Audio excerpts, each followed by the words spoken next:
Bismillahirrahmanirrahim. Assalamu alaikum. Dans ce vidéo-là, je vous présente le module micropaléontologie de première année master environnement sédimentaire et géoressources. L'unité d'enseignement de ce module fondamental UF2, le code de la matière M312, le coefficient 3, le crédit de module 5 points, le volume horaire hebdomadaire pour le cours 1h30 par semaine, pour le TP 1h30 par semaine. Une somme de 48 heures tout le semestre. Le mode d'évaluation pour le contrôle continu 40%, pour l'examen 60%.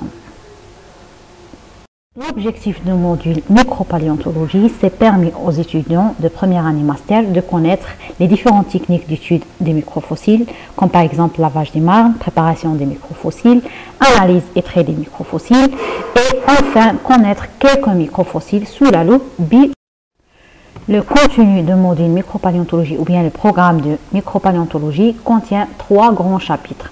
Alors, après une généralité sur la micropaléontologie, dans le premier chapitre, on va voir les grands groupes micropaléontologiques, comme par exemple les foraminifères, les coccolithophoridés, les ostracodes, les ptéropodes, les tentacules, les calpionelles, les bryozoaires, les alcalcaires, les radiolaires, les diatomies, les conodontes, les rhinoflagelles, les sporopollen et enfin les chitinozoaires.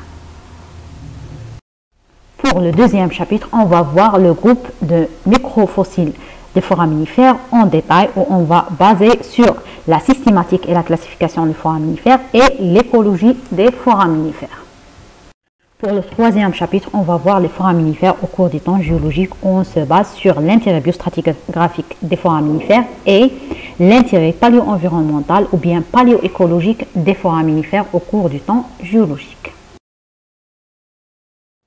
Pour le contenu de TP micropaléontologie ou bien les travaux pratiques du module micropaléontologie, on va voir quelques techniques d'étude de microfossiles.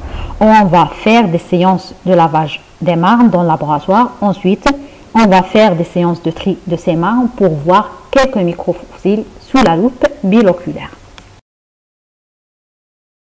Le mode d'évaluation, toujours examen pour le cours et contrôle continu pour le TP. Enfin, voilà quelques références bibliographiques pour le cours de micropaléontologie. J'ai basé sur les références suivantes.